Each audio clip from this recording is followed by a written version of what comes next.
Sir inferiority complex जो होता है बेसिकली कंपैरिजन की वजह से होता है, ऐसा मुझे लगता है। आप कंपेयर करते हो योरसेल्फ टू अदर पर्सन्स कि look wise comparison, money wise comparison, success wise comparison, तो उस वजह से होता है। जो इंफीरियरिटी कॉम्प्लेक्स है उसकी जो जड़ है वो कंपैरिजन है। तो हम कंपैरिजन क्यों करते रहते हैं सुबह से रात तक? बेसिकली सर हैप्पीनेस की वजह से, मतलब हम रीजन ये ढूंढते हैं कि सामने वाले बंदे के पास ये चीज है because of this. For example girlfriend है because of this what is this? Personality, physique. अच्छा हाँ ठीक है कि उसके उस बंदे के पास में पर्सनैलिटी है, फिजिक है। और सर सामने वाले की सिर्फ पॉजिटिव क्वालिटी दिखती है और अपनी सिर्फ नेगेटिव। सामने वाले की हमको पॉजिटिव क्वालिटीज दिखती रहती है, या ये कह लो सामने वाले अपनी पॉजिटिव क्वालिटीज दिखाते रहते हैं। In the age of social media क्या आप अपनी वर्स्ट पिक्चर अपलोड करते हो या बेस्ट पिक्चर? ऐसी पिक्चर जिसमें आप पहचान में ही नहीं आओ, मतलब खुद भी देखो तो ओ क्या बंदा है, नहीं हो। तो हम सब अपना बेस्ट दिखाने की कोशिश कर रहे हैं, जो there is a strong possibility such नहीं है, क्योंकि सबके अंदर स्ट्रेंथ्स भी है, वीकनेसेस भी है। अपनी वीकनेसेस को छुपाने की कोशिश कर रहे हैं। तो इस कंपैरिजन के कीड़े से कैसे बचे? हाँ, उनको दे दो पीछे mic. Sir I believe it's because of lack of self confidence. हम अपने आप में कॉन्फिडेंस नहीं रखते, हमें और लोग ज्यादा अच्छे लगते हैं। बट अगर इसको आप ध्यान से समझोगे तो जो भी कंपैरिजन हमारे होते हैं उसके पीछे कोई ना कोई रीजन होता है, and there is a strong possibility उसके पीछे कोई ना कोई रियलिटी होती है। बिना रियलिटी के कंपैरिजन अगर होता है तो हमें बुरा भी नहीं लगता है। मतलब आप मान लो मोटे नहीं हो और आपको कोई मोटा मोटा बोले, बुरा लगेगा क्या? बट मोटे हो तभी तो मोटा बोल रहा है, तभी तो बुरा लग रहा है। सही कह रहा हूं गलत कह रहा हूं? Yes sir. तो ध्यान से समझना, ये जो कंपैरिजंस होते हैं, अगर घर वाले कंपेयर कर रहे हैं कि देख वो तो टॉप कर रही है तेरी बहन या भाई, और तू है बिल्कुल ही गया गुजरा है, तो आप एक्चुअल में गए गुजरे हो, तभी तो कंपैरिजन हो रहा है। अगर आप भी टॉप कर रहे होते तो कहां कंपैरिजन होता? तो there is a reality behind comparison, इसलिए हमको बुरा लग रहा है, क्योंकि वो रियल है, वो सच है, तभी बुरा लग रहा है। झूठ होता तो बुरा नहीं लग रहा होता। सर रियलिटी में भी तो कुछ ऐसी चीजें होती हैं जो रियलिटी होती है, लेकिन सिर्फ लोग हमें वही दिखाते हैं जिससे हम जेलस फील करते हैं। एग्जैक्टली, नीचे दिखाते। वेरी गुड पॉइंट है ना। अभी देखना, ध्यान से समझना इन्होंने क्या बोला है। अब कंपैरिजन की भी दो जड़ें निकल करके आई। अभी तक मैं एक देख रहा था, लेकिन एक नहीं है, दो है। एक है रियलिटी, एक है वर्चुअल रियलिटी। वर्चुअल रियलिटी मतलब जो एक्चुअल में रियल नहीं है, रियल लग रहा है, रियलिटी नहीं है वो, but virtual real. And we are all surrounded by virtual reality. चारों तरफ क्या है सोशल मीडिया पे? रियलिटी है, वर्चुअल रियलिटी, वर्चुअल रियलिटी। लेकिन हमारे घर में जो कंपैरिजन हो रहा है वो क्या है? वो वर्चुअल है या रियलिटी है? रियलिटी पे बेस्ड है। देख रहे हो दोनों में फर्क? उसमें क्या है अगर सोशल मीडिया में ध्यान से समझा जाए? लुक्स है, एक परफेक्ट फिगर है, एक परफेक्ट फिजिक है।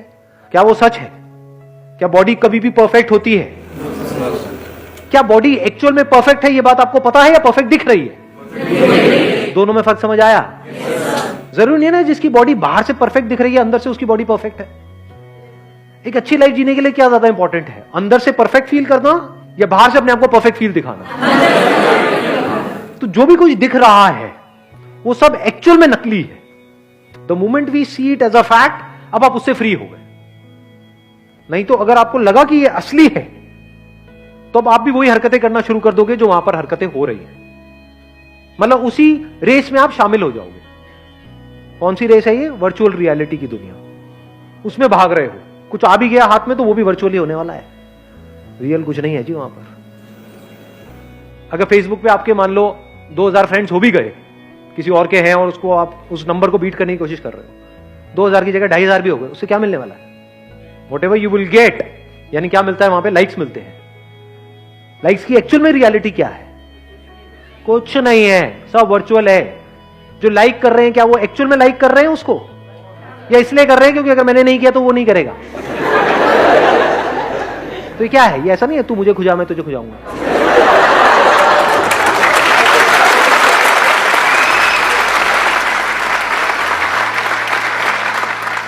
तो if you really want to do something big in life, in reality, तो be free from virtual reality. उससे फ्री कैसे होंगे?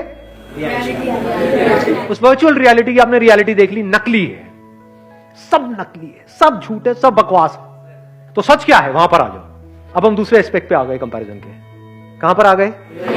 रियलिटी में आ गए। Comparison based upon reality. अब वहां पे कुछ चीजें हैं जो बदलनी चाहिए, कुछ चीजें हैं जो बदलने की जरूरत ही नहीं है। For example, one comparison could be based upon reality कि मैं पढ़ाई में अच्छा नहीं हूं, मेरी बहन है, तो अब मुझे भी उसके जितने नंबर लेकर के आने हैं। तो इसमें समझदारी क्या है? ये तो बेवकूफी है। Do you just want to do what is expected from you और you want to do the right thing? What is right thing? Now you need to look at yourself closely. हो सकता है आप एक artist बनने के लिए पैदा हुए हो, किताबी कीड़े बनने के लिए पैदा ही नहीं हुए हो। तो क्या करना है? वहां पे अपनी बहन से कॉम्पीट करना है, क्योंकि कंपैरिजन के साथ क्या आता है? कंपटीशन। अब अगर आप कॉम्पीट कर रहे हो किसी ऐसी जगह पे जो आपकी स्ट्रेंथ है, तब तो कोई दिक्कत नहीं है। बट अगर कॉम्पीट कर रहे हो किसी ऐसी जगह पे जो आपकी बहुत बड़ी वीकनेस है और बाकी सबकी स्ट्रेंथ है, तो आपकी लाइफ की धज्जियां उड़ने से कोई दुनिया की ताकत आपको बचा नहीं सकती। ये सब बातें आ रही है समझ में? आपको डिसाइड करना है कि अभी इस टाइम पे क्या इंपॉर्टेंट है। फॉर एग्जाम्पल, अभी जो आपकी एज है, आपके लिए सबसे इंपॉर्टेंट है कि मेरे को जल्दी से जल्दी अपने करियर में कुछ करना है। तो क्या ये करने के लिए मुझे अंदर से हेल्थ वाइज अच्छा होना जरूरी है या नहीं है? इसलिए मुझे हेल्दी होना है। क्लियर हो गया? माइंड क्लियर हुआ? आंसर मिल गया सारा?